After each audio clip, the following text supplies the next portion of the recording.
오늘 여호수아 1장의 본문을 여러분 가만히 보십시오. 여기 강하고 담대하라. 이 말이 3번 기록됐습니다. 강하고 담대하라. 여러분 어떻습니까? 여러분들은 강하고 담대한 삶을 살고 계십니까?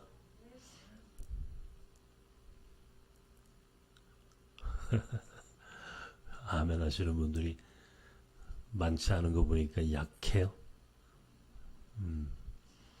강하고 담대한 삶을 사는 거 이게 참 쉽지 않습니다. 오늘 이 설교의 주제입니다. 주제. 우리가 가나안으로 가는 길. 우리가 1월 달에 우리 교회가 목적이 있는 삶, 목적이 있는 인생을 살자. 목적은 하나님의 나라다. 구약에서는 그 하나님의 나라를 가나안으로 설명하고 있죠.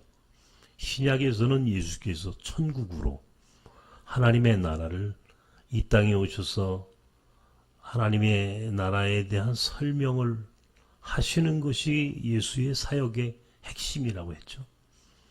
우리의 목적지, 우리의 방향은 하나님의 나라다. 하나님의 나라가 우리의 인생의 목적이다. 이게 본향을 향해 가는 나그네가 아닌 순례자가 살아야 할 삶의 목적지이고 우리 인생의 좌표다 그랬어요. 하나님의 나라와 하나님의 의를 구하는 것이 우리가 가장 우선적으로 우리가 고려하고 우리가 결단하고 살아야 할 삶이다. 하나님의 나라를 가나안 땅으로 설명하는 히브리 백성들은 과연 어떻게 가나안 땅에 들어갔는가? 가나안 땅으로 들어가는 히브리 백성들의 삶의 여정을 들여다보면 그것이 곧 오늘 우리의 삶과 일치하는 거죠. 같은 거죠. 우리도 역시 히브리 백성들처럼 우리도 지금 하나님의 나라를 향해 걸어가는 그런 순례자처럼 그들의 삶에 일어났던 수많은 이야기들을 우리의 삶에 대입시켜 보자는 겁니다. 그러면 오늘 우리는 어떻게 살아야 하는가가 드러나는 것이죠. 근데 하나님의 나라는 가나안 땅은 그냥 쉽게 들어갈 수 있는 게 아니에요. 물론 예수를 믿으면 믿음으로 우리는 구원을 받아요. 그런데 믿음으로 구원을 받는다는 말은 진리지만 그러나 그 진리인 믿음으로 구원받는 자의 삶이란 또 그렇게 쉬운 것만은 아니다 말이에요. 삶을 살아가면서 겪어야 하는 수많은 장애가 있어요. 고난이 있어요. 때에 따라서는 우리가 예기치 않았던 코로나 팬데믹 같은 그런 천재지변이 그런 어려운 일들이 우리 인생에 수도 없이 몰려옵니다.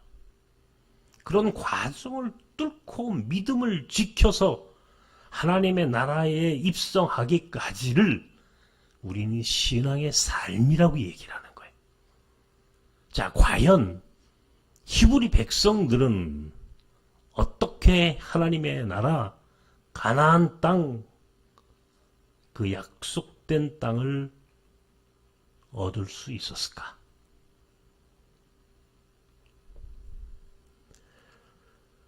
오늘 여호수아 1장은 바로 이제 가나안 땅으로 들어가는 젖과 꿀이 흐르는 약속의 땅으로 들어가는 히브리 백성들과 여호수아에게 하시는 하나님의 말씀입니다. 한결같이 하나님은 그들에게 강하고 담대하라. 강하고 담대하라. 그러니까 강해야 된다는 거예요. 우리가 담대해야 된다는 거예요. 참 자기 자신 우리가 이 강하고 담대하다라고 하는 말을 가만히 새겨보면서 저도 요즘 이제 이런 말씀 속에서 가장 어려운 장애물, 우리 인생의 장애물 있죠. 이제 이스라엘 백성은 애굽에서 떠나자마자 마주했던 것이 홍해입니다. 홍해. 홍해라고 하는 장애물을 맞이했죠. 광야에서 40년 동안 수도 없이 많은 어려운 시간들을 또 보냅니다. 근데 그거는 또 어쨌든 40년을 또 살아요. 그리고 이제 마지막에 그들이 가나안 땅에 들어가기 직전에 맞이한 가장 큰 어려움은 요단강입니다. 요단강. 가나안 땅에 들어갔지만 정작 그 땅은 쉽게 얻어지는 땅도 아니에요. 전쟁을 치러야 합니다. 그리고 가장 먼저 그 가나안 땅을 밟고 들어간 히브리 백성들에게 가로막힌 장애물은 여리고성이었어요.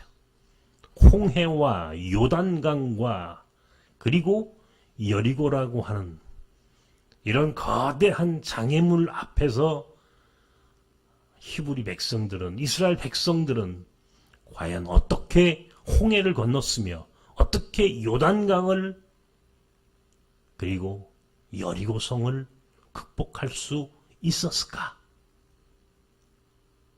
어쩌면 이것이 이스라엘 백성들만의 문제가 아니고 우리 인생의 문제이기도 해요. 내 안에, 내 마음속에 홍해가 있어요. 내 마음속에 여리고가 있고 요단강이 있어요. 우리가 살아가는 지금 이 시대에 여전히 홍해가 있고 요단강이 있고 여리고성이 있어요. 어떻게 우리는 그런 장애물, 그런 재난, 그런 고통을 이기고 하나님의 백성으로 마지막 목적지인 하나님의 나라에 도달할 수 있을까? 오늘 이 이야기를 해보자는 겁니다. 먼저 성경을 한번 보십시다. 오늘 우리가 여호수아 1장을 걷는데 제가 이야기했던 먼저 히브리 백성들이 맞이했던 장애물은 홍해입니다. 출애굽기 14장에 있는 말씀입니다. 나왔나요? 한번 읽읍시다. 시작.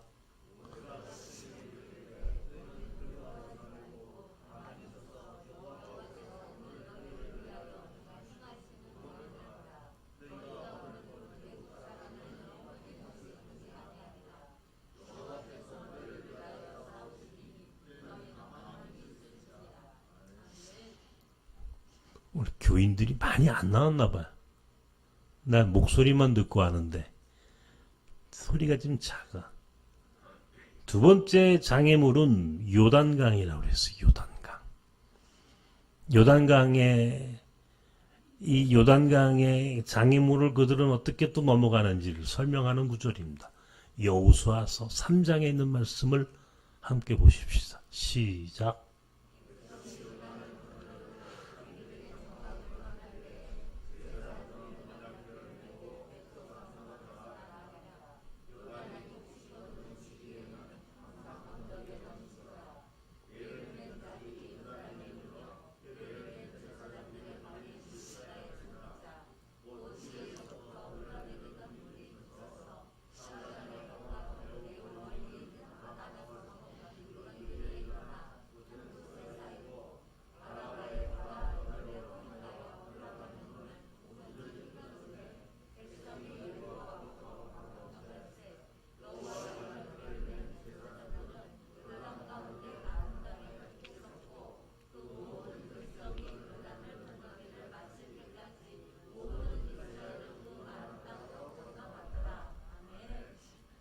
그리고 요단강을 건넌 이스라엘 백성들에게 마주했던 성은 여리고라고 하는 역사에서 가장 오래된 도시이며 오래된 성입니다.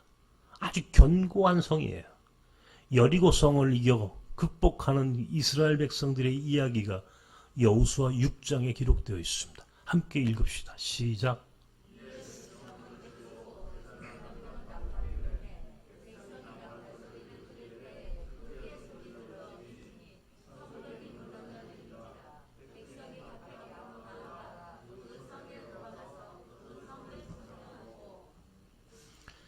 인생을 살 때도 마찬가지예요. 어떤 전환점이 있어요. 서는 전환점. 그죠? 역사의 전환점이라고 그래요. 우리가 살고 있는 지금이 역사의 전환점, 대전환, 축의 전환. 거대한 판이 움직이는, 그죠? 이런 시대에 우리가 살고 있습니다. 여러분들 지금 이 상황을 이스라엘 백성이 홍해를 건너고 요단강을 건너고 여리고를 이제 점령하고 넘어서 가나안 땅으로 입성하기까지의 역사와 오늘 우리가 살고 있는 우리 시대에 이 대한민국 이 한민족의 역사와 그리고 작게는 또 미시적으로는 나와 여러분 개개인의 삶 속에서 이루어지는 모든 삶의 여정을 여러분이 반추하고 상상하면서 오늘 이 말씀이 우리 시대와 내 삶을 어떻게 관통해야 하는지를 여러분들이 오늘 이 시간에 깨달아야 되는 거예요. 그러면 우리는 이겨. 우리는 반드시 가나안 땅에 들어가는 거예요. 오늘 여호수아에게 이야기하셨던 강하고 담대하라. 왜 하나님이 강하고 담대하라고 이야기하셨을까? 이 이유를 알면 우리는 지금의 모든 어려움을 이길 수 있고 우리 마지막 승리자가 될 수 있는 거예요. 역사에는 반드시 홍해와 요단강과 여리고와 같은 장애물이 있어요. 그것을 넘어가면 새로운 시대가 열리고 그것을 넘어가면 새로운 땅이 주어지는 거예요. 나는 늘 역사에는 마디가 있다 그랬어요. 마디. 대나무가 쭉쭉 성장하려면요 반드시 대나무에도 마디가 있는 법이에요. 마디가 없는 인생은 존재하지 않아. 마디가 없는 역사도 존재하지 않아. 반드시 한 인간이, 한 시대가, 한 역사는 반드시 마디를 딛고서 성장하는 법이에요. 우리도 마찬가지. 나도 마찬가지. 나도 마찬가지. 여러분도 마찬가지.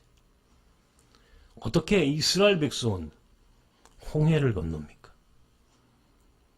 자, 430년 동안 종로로 타던 애굽 땅을 출발했어요. 모세는 그 백성을 데리고 이제 광야로 나갑니다. 애굽에서 광야로. 내가 늘 얘기했던 것처럼 애굽이라고 하는 430년 동안 익숙했던 그 익숙함과 결별하고 광야라고 하는 전혀 가보지 않은 새로운 미지의 땅을 향해서 출발하는 거예요. 물론 목적지는 가나안이야. 그러나 반드시 광야를 거쳐야 돼. 그런데 가운데는 홍해가 있어. 뒤에서는 애굽의 바로의 군대가 쫓아옵니다. 앞에는 거대한 홍해가 가로막고 있어요. 어떻게 해야 하나? 그 순간 모세와 그 백성이 느꼈을 법한 절망감, 두려움, 공포.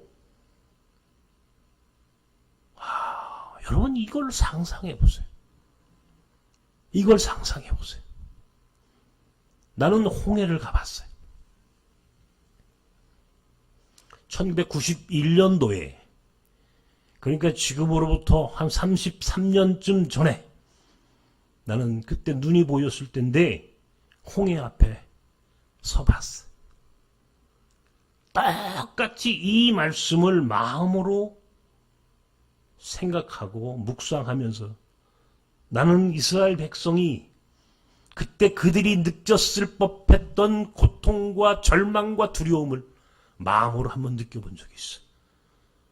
어떻게 그들은 홍해를 건넜을까? 요단강 앞에 서본 적이 있어요. 40년 동안 광야 생활을 마치고 이제 드디어 그 백성이 요단을 건너서 가나안 땅을 가야 하는데 반드시 넘어야 할 장애물이 하나 있는데 그것은 요단강이야. 오늘 여호수아에 있는 말씀을 통해 보면은 그 강이 범람할 때였다 그랬어요. 범람했다. 강물이 범람할 정도로 강물이 많았다는 겁니다. 나는 그 요단강 앞에 서본 적이 있어. 과연 이 백성은 이 장애물을 어떻게 뚫고 가나안에 들어올 수 있었을까?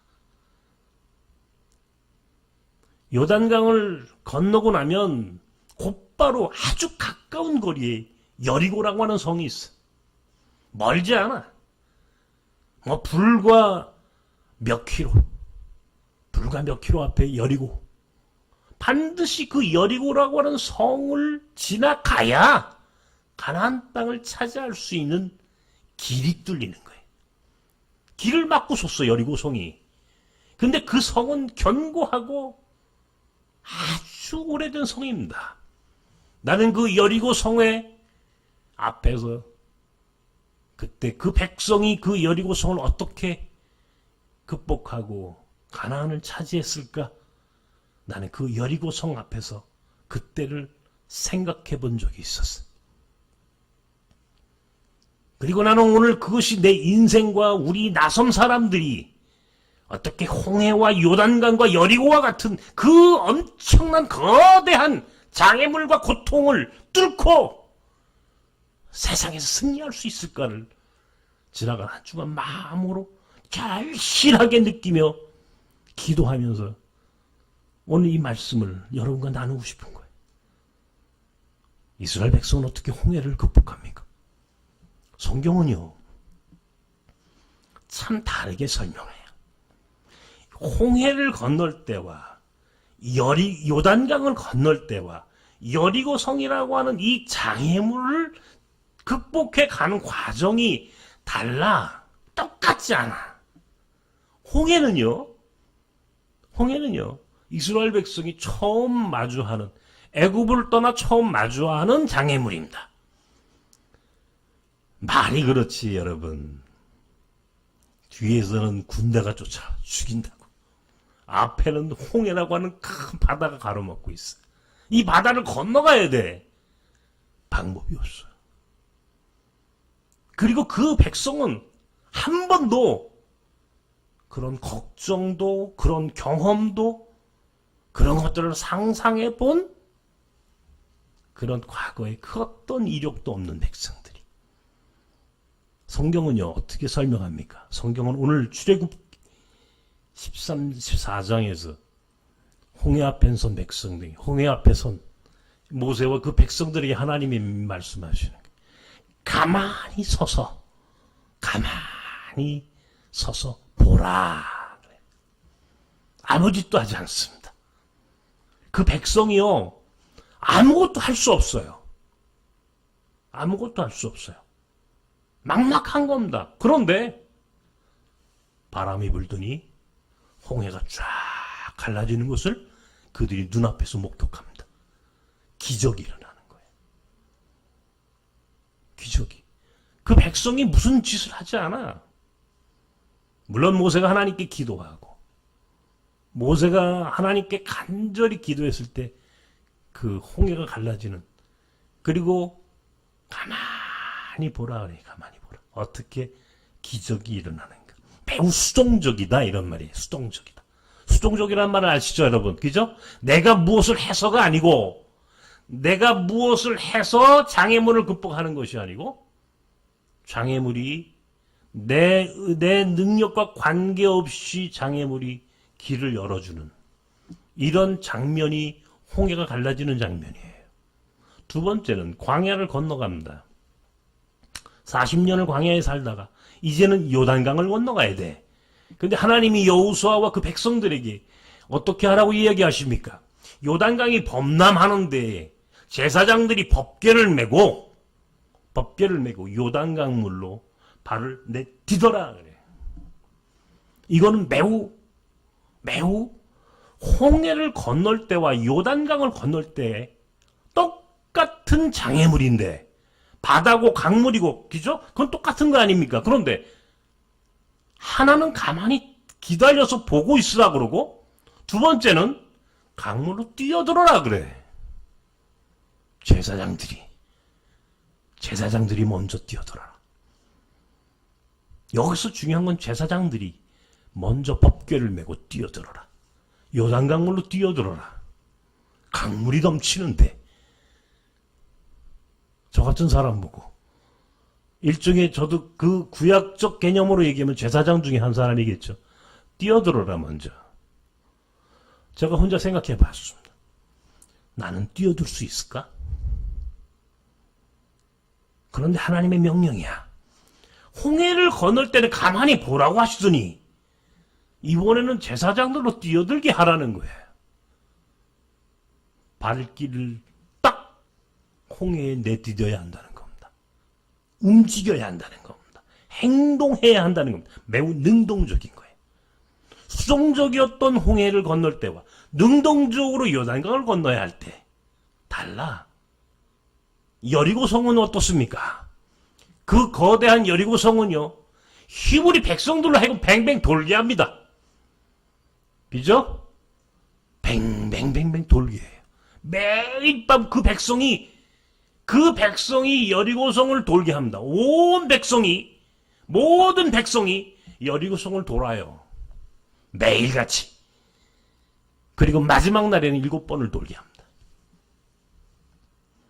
그 공동체 전체가 함께 움직이게 하더란 말이야.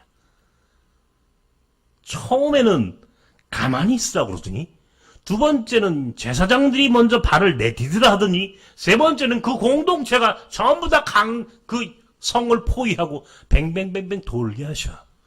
이게 하나님이 장애물을 그들 앞에 있는 그 어떤 고난과 그 어떤 재난도 이기게 하시는, 그리고 그 명령 앞에 순종하는, 오늘 그 이야기가 오늘 가나안에 들어가는 히브리 백성들의 모습.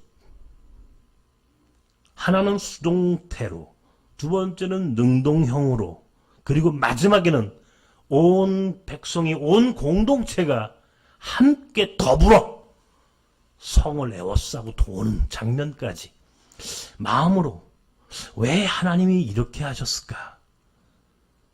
이유가 있을 거라고. 믿음이 없는 백성들에겐 처음에 강물로 뛰어들라고 하면 뛰어들겠습니까? 믿음이 없는데. 신앙을 처음 가지고 있는 사람들한테 뛰어들라고 하면 뛰어들어질 수 있습니까? 안 돼요. 그러니까 하나님은 초보적인 신앙을 가지고 있는 사람들에게 보면은요, 가만히 보면은 수동적으로 가만히 그들에게 기적을 보여주셔요.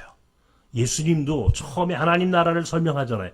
하나님의 나라를 설명하고 그걸 설교하시는데 그 하나님의 나라로 백성을 이끌어 하나님의 그 모든 갈릴리 민중들을 하나님 백성으로 이끌어가는 방법이 병자를 치유려 하시고 오병이의 기적을 베풀어 주시고 갈릴리 호수를 걸어가시고 이런 기적을 보여주시잖아요. 그죠?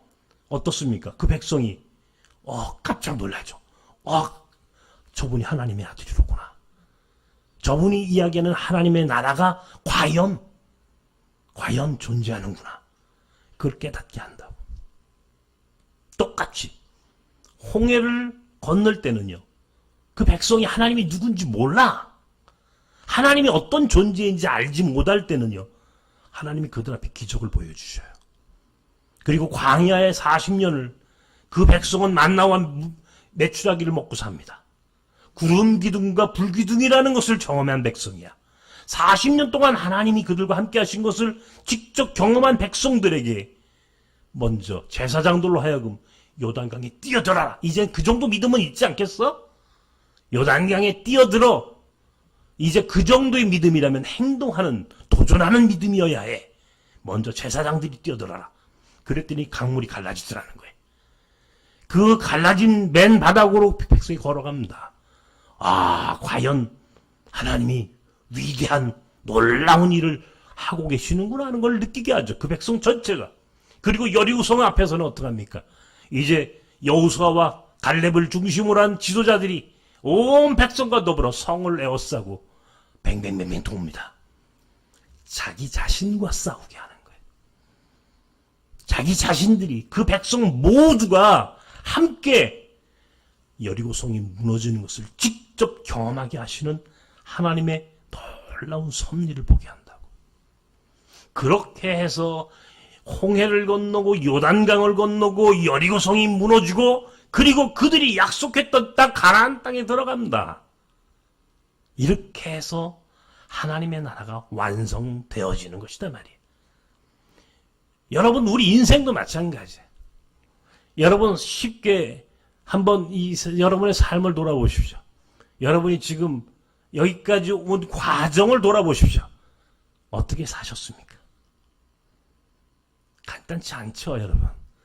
여기 우리 교회 가장 어른들이 몇 분 계십니다. 내가 참 사랑하고 존경하는 우리 교회의 어른들. 내가 가만히 우리 어머니, 우리 아버지 장로님 같으신 우리 정상대 장로님을 비롯해서 우리 이가빈 집사님, 우리 권사님들. 가만히 여러분들, 내가 우리 부모님 세대의 삶을 한번 가만히 생각해 봅니다. 해방 이전에 이제 이 일제 식민지 시대를 경험했고, 해방 공간에서 그 엄청난 갈등의 이념의 좌우의 갈등의 현장을 목격했으며, 남북 분단과 더불어 한국 전쟁이라고 하는 초유의 전쟁을 온몸으로 살아가셨어요.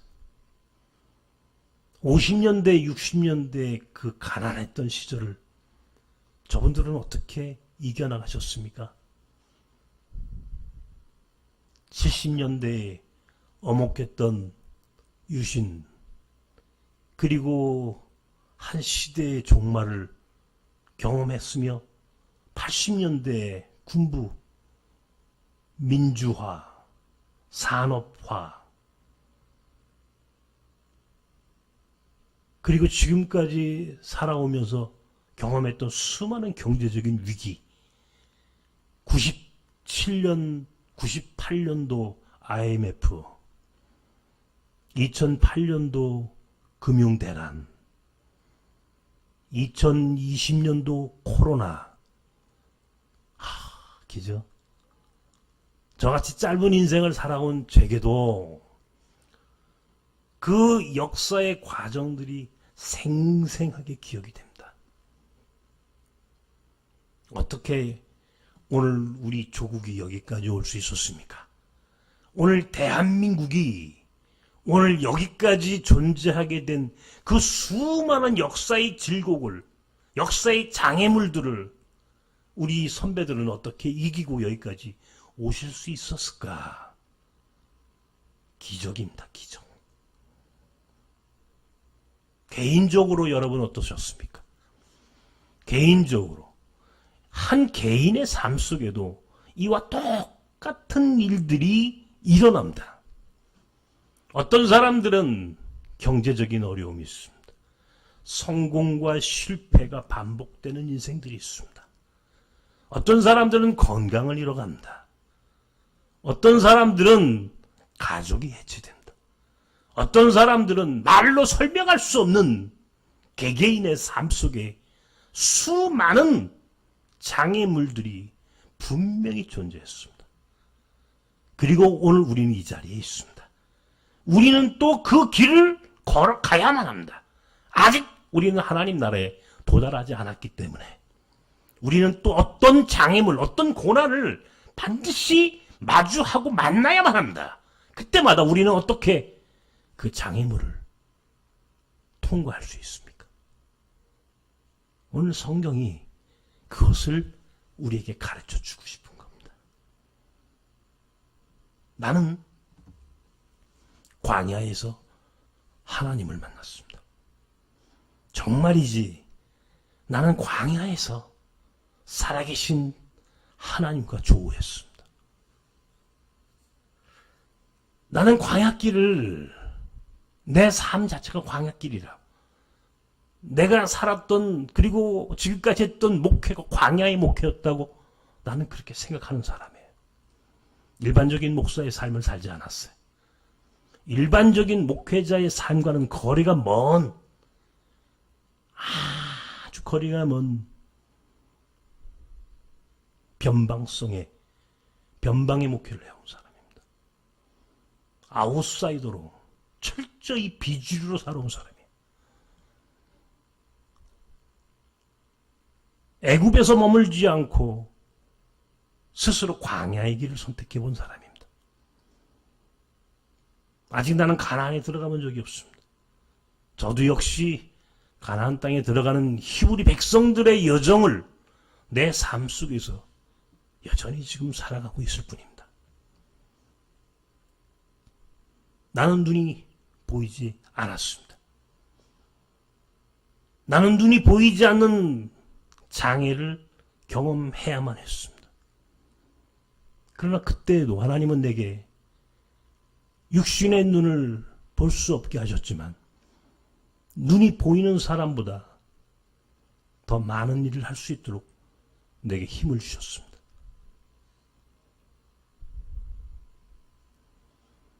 나는 사람들을 만날 수 없었습니다. 나는 밖에 나가서 사람들과 교제를 할 수 없는 인생으로 만들어 놓으셨습니다. 그러나 그때도 하나님은 내게 사람들보다 더 많은 것들을 느끼도록 가르쳐 주셨습니다. 그 시간에 말씀을 묵상했고 그 시간에 절박하게 하나님께 기도하는 삶을 살게 하셨습니다. 더 배우고 싶었지만 더 공부할 수 없었습니다. 그러나 그때에도 하나님은 내게 책을 읽게 하셨고 책을 통하여 더 많은 것들을 깨닫게도 하셨습니다.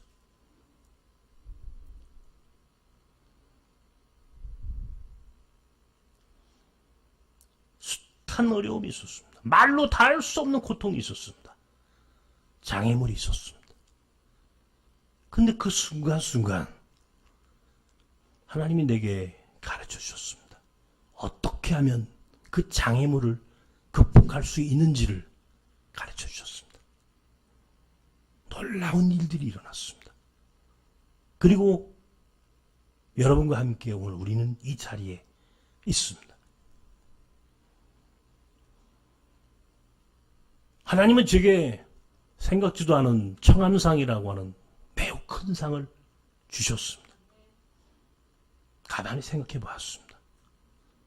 이게 무슨 의미일까? 왜 하나님은 내게 이런 위로를, 은혜를, 축복을 허락하셨을까?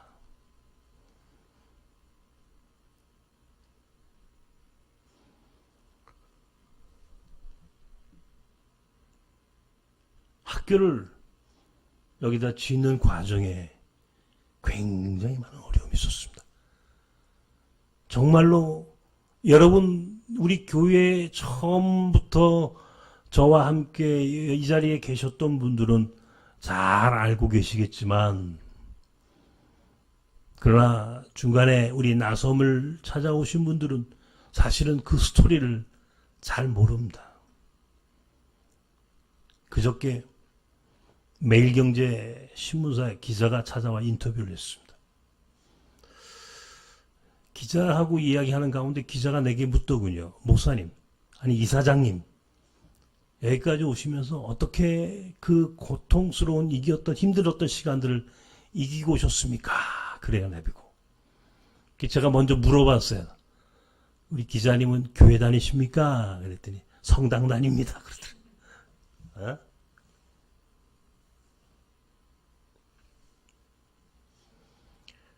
내 그 얘기를 하나 해줬어. 여러분들한테도 해준 얘기입니다만은 처음에 학교 인가를 받을 때 교육청에 갔더니 교육청 관계자가 이 학교 인가 못 줍니다. 그러더라. 왜 못 줍니까? 그랬더니 이 학교 아이들은 절반이 넘는 많은 아이들이 비자가 없는 아이들이 비자가 없는 아이들에게 학교를 정식 학교로 인가를 내주면 우리 정부가 불법 체류자를 허락한 것과 같은 법적인 모순이 생깁니다. 법적인 모순이 생기기 때문에 이 학교는 법적으로 인가를 내줄 수가 없습니다. 말이 되는 것 같아요. 처음에는. 그 말을 듣고는 할 말이 없더라고요. 돌아왔어요. 제가 기자에게 이야기했습니다. 내가 그 이야기를 하고 돌아왔다. 듣고 돌아와서 저 혼자 기도했습니다. 하나님, 과연 그 말이 맞습니까? 비자가 없기 때문에 아이들이 정상적인 교육을 받을 수 없다는 것이, 학력 인정을 받을 수 없다는 것이 이 학교의 존재가 이 정도로 한계에 부딪혀야 합니까? 이것이 내게 첫 번째 가져다 준 장애물이었어요. 학교 인가를 받는다는 것. 굉장히 어려운 일입니다. 그런데요, 하나님 그때 제게 이렇게 가르쳐 주셨어요. 하나님이 가르쳐 주셨어요. UN 아동 인권 권리 규약을 들여다봐라. 여러분 이게 뭔지 아십니까? UN 아동 인권 권리가 있다는 겁니다. UN 모든 아동은 교육받을 권리가 있다. 이게 첫 번째 나오는 권리야, 권리. 그거를 인터넷에서 다 복사를 해가지고 갔어요. 봐라. UN 아동 인권 권리 규약이 있다. 우리 헌법보다 위에 상위법이다, 이게. 모든 아동은 그 아동에 있는 법적, 제도적 이 상황과 관계없이 교육받을 권리가 있다라고 하는 것이 모법이다. 그랬더니 가만히 보더니 이 공무원이 그러면 진행을 하세요. 그러더라고요. 진행을 하세요. 진행을 하라니까 해야죠, 그죠? 그래서 시작된 겁니다. 그런데요, 중간에 안 해줘요. 그냥 무슨 핑계를 대고 쫙쫙쫙 거버리는 거예요. 그런데 한 번은 여기 우리 김헌환 목사님이 계세요. 사실은 김헌환 목사님이 결정적인 역할을 해준 분이에요. 저분이. 내가 오늘 처음 고백을 합니다. 우연은 아니 필연이겠지. 하나님이 김헌환 목사님 만났어요. 형, 이러이런 문제로 내가 지금 학교 인가를 받아야 되는데 어려움 있네. 가만히 보더니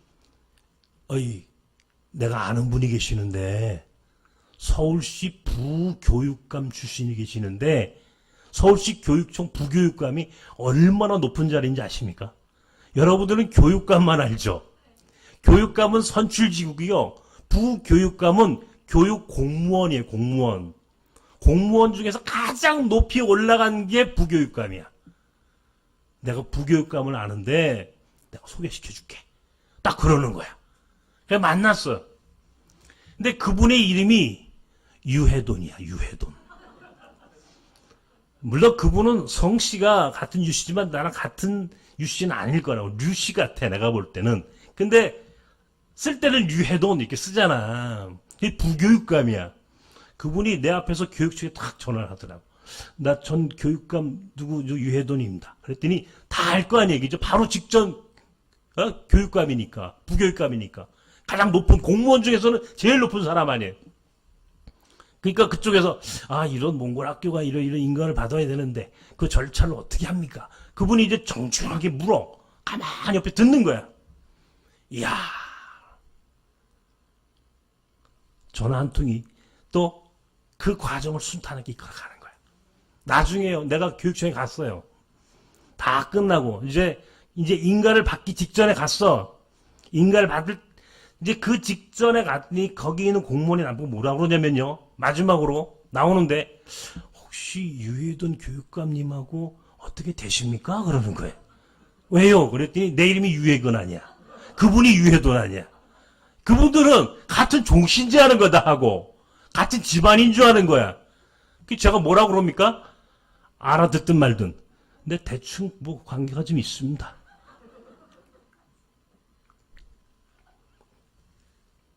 그게 광야를 건넌 거예요. 광야를. 그래서 광야 40년을 건넜어. 마지막 요단강이 건너 남았어. 마지막으로 서류를 다 만들어 갔더니 교육청에서 그 교육 공무원이 뭐라고 그러냐면 다 보더니 운동장이 없네요. 운동장이 없어서 안 해준다는 거예요. 미국이나 유럽에 운동장 없는 학교가 얼마나 많습니까? 해줘야지. 로마에 가면 로마법을 따르라고 대한민국의 교육법에는 모든 학교는 운동장이 있대요. 운동장 없는 학교는 학교로서 인가를 내줄 수 없답니다. 결정적인 장애물이야. 왜? 우리는 운동장이 없는 학교야. 여러분 저 아래 건물에 제가 있을 때 여러분 기억나십니까? 컨테이너에서 애들이 공부했어요. 운동장이 어디 있어요, 운동장이. 돌아왔어요. 끝났어요. 정말 눈물이 납디다, 그날은. 내 방에 앉아가지고요. 한편에서는 억울하고, 약골이 오르고, 한편에서는 너무 가슴이 아픈 거야. 하나님께 그날 오자마자 기도를 했어요. 하나님, 이 장애물을 어떻게 극복해야 합니까? 운동장이 필요합니다. 운동장을 주십시오. 보니까 골목밖에 없어. 그때 하나님이 내 가슴에 오셔가지고 정말 내 가슴에 오셔서 쿵 하고 두들기시는 거예요. 내 가슴에 오셔서 위를 쳐다봐라. 어디요? 장로의 신학대학교. 아니 장로의 신학대학교는 야 운동장 비었잖아. 팍 생각이 드는 거예요. 운동장이 비었다. 그 길로 장신대에 올라가서 총장님을 만났어요. 총장님, 왜? 유목사, 어려움이 있나? 이러이러해서 몽골학교를 인가를 받아야 되겠는데 운동장이 없어서 인가를 내주지 않습니다. 그런데 장신대 운동장 좀 빌려주십시오. 무슨 말이야? 우리 아이들이 여기서 체육활동하고 여기서 뛰어놀 수 있는 우리 학교 거리도 5분밖에 안 걸리니까. 그래? 무상인대. 딱 종이에다가 도장 딱 찍어가지고 가져갔습니다. 교육청에. 교육청 공무원이요. 제가 운동장 만들어 왔습니다. 그랬더니 이 사람이 기겁을 하는 거예요. 나는 지금도 그 공무원의 표정을 잊을 수가 없어. 세상에 다 끝난 줄 알았는데 운동장을 만들어 온 사람이야 내가. 그랬더니 그 길로 우리 학교에 인가를 낳고 그리고 몇 년 후에 땅을 주겠다고 서울시에서 연락을 받았어. 소송이 붙었어. 김앤장이라고 하는 로펌. 엄청나게 센 로펌입니다. 우리나라 최고의 로펌이에요. 김앤장은 싸움에 지지 않는. 그런데 그때도 나는 마음 한구석에 마음이 매우 편했어. 우리는 변호사도 없었어. 그럴 돈도 없었고 아는 사람도 없었어.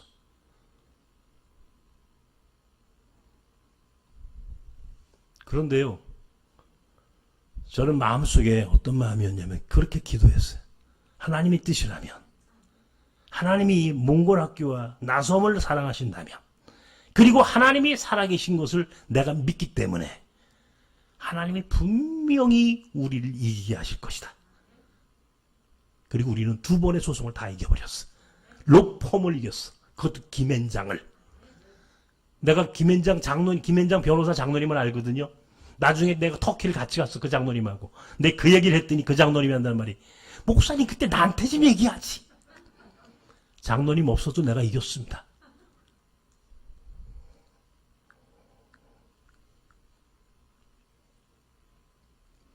숱한 과정을 뚫고 여기까지 왔어. 돈이 없었어. 돈은 차라리 문제가 되지 않아. 밤마다 하나님 앞에 차라리 나를 죽여서라도 이 학교를 져주십시오. 네, 그렇게 기도했어. 그렇게 기도할 때마다 그 다음 날이면 기적과 같이 돈이 만들어졌어. 그래서 학교를 졌어.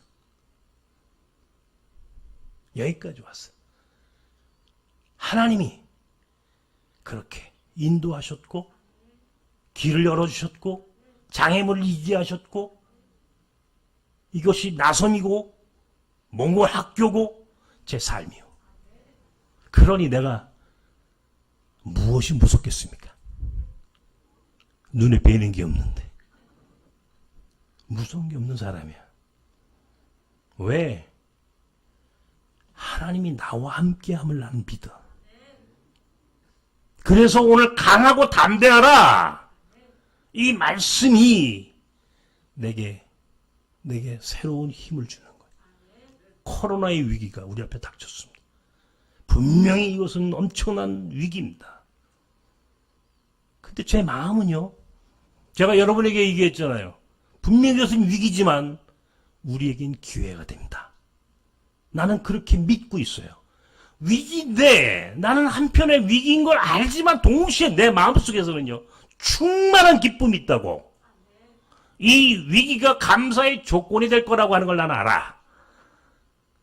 그렇게 해서 우리가 마지막 승리자가 되고 가나안 땅에 들어가는 이 장애물을 이기고 요단강을 건너 여리고를 극복하고 가나안 땅의 주인했던 히브리 백성들처럼 나는 반드시 나섬과 나섬 사람들은 이 싸움에서 이길 거라고 믿는 사람이야. 지금까지 우리는 그렇게 살아왔으니까. 그리고 그것을 우리는 하나님 앞에서 우리는 경험한 사람이니까. 여러분, 강하고 담대하십시오. 왜냐하면 하나님이 여러분과 함께 하시기 때문에. 이건 믿으셔야 돼. 하나님이 여러분과 함께 하심을 믿는다면 우리는 그 어떤 장애물도, 어떤 재난도, 어떤 고통도 우리는 극복하고 마지막 가나안 땅의 주인이 될 수 있는 사람들입니다. 오늘 나섬 사람들이 어렵게 살고 있습니다. 선교제인 우리 선교사들이 굉장히 어려운 시간들을 겪고 있습니다. 그런데 우리 미래를 아니까, 결론을 알고 있기 때문에 나는 이 고통을 즐기기로 했습니다. 차라리 이 장애물을 뛰어넘는 놀이로 생각하기로 했습니다. 왜냐하면 하나님이 함께 하심을 믿기 때문에. 고난을 고난으로 보지 않고 이것을 하나의 게임으로 즐길 수 있는 삶은, 다른 삶을 살게 되어 있습니다. 예수를 믿는다는 것은 고통 없는 삶을 살아가는 것이 아닙니다. 예수를 믿으면 장애물이 없어지는 것이 아닙니다. 예수를 믿으면 수많은 그 천재지변과 재난이 내게는 없어지는 것이 아닙니다. 똑같이 고통이 있습니다. 똑같은 고난이 있습니다. 문제는 고난 없는 인생이 아니라 고난을 이기게 하는 힘을 주신다는 것이 신앙인의 삶이에요. 우리는 고통 없는 삶을 원하는 것이 아니라 고통을 이길 수 있는 삶을 원하는 거예요. 내 눈을 뜨게 하는 것이 목적이 아니라 내 눈이 보이지 않아도 보이는 사람보다 더 힘있게 살아가는 것이 더 축복된 삶이라는 걸 나는 압니다. 여러분, 무엇을 원하십니까? 어떻게 여러분 인생의 장애물을 뛰어넘을 수 있습니까? 하나님이 여러분과 함께 하시면 우리는 이길 수 있습니다. 그것을 믿고 강하고 담대하라. 내가 너와 함께함이니라. 이것이 성서의 위대한 선배들의 삶이었어요. 아브라함도, 야곱도, 요셉, 모세, 여호수아, 다윗, 다니엘, 수많은 위대한 믿음의 선배들이 우리에게 보여준 삶은 고난 없는 삶이 아니라 고난을 뛰어넘는 강하고 담대했던 신앙인의 모범을 우리에게 보여주신 거예요. 우리도 그렇게 살아야 합니다. 살 수 있습니다. 중요한 것은 믿음이 믿음. 하나님이 나와 함께 하심을 믿는 믿음이 우리로 하여금 반드시 이 고통의 장애물을 뚫고 하나님 나라의 주인공이 되게 한다는 것을 믿고 승리하는 여러분이 되시길 바랍니다. 기도합시다.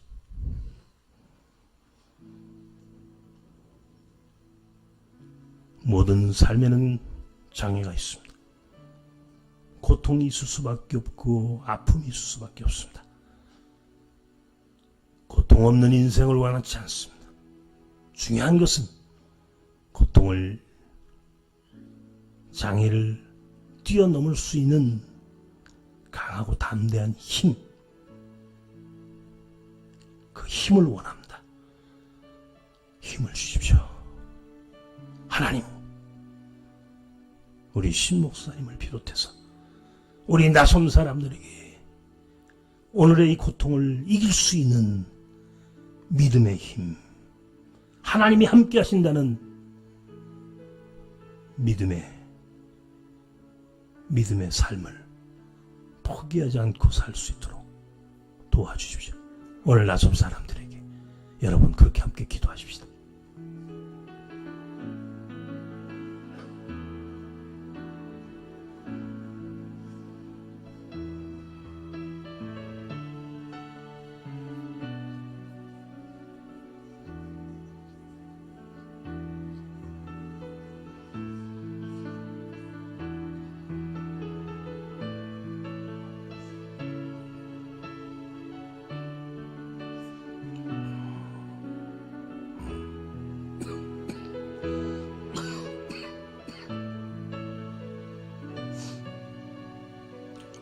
살아계신 하나님, 오늘 우리 앞에 거대한 홍해가, 요단강이, 그리고 여리고성이 가로막고 있습니다.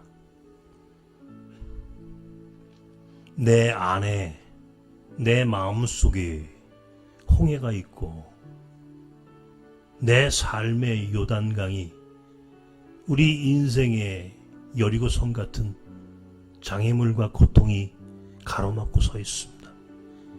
어떻게 해야 합니까? 하나님 도와주십시오. 우리에게 지혜를 주시고 힘을 주시고 이길 수 있는 믿음을 주시옵소서. 그래서 반드시 홍해를 건너게 하시고 요단강을 지나 여리고성을 정복하게 하시고 가나안 땅의 주인으로 우뚝 설 수 있는 나섬 사람들이 되게 하여 주시옵소서.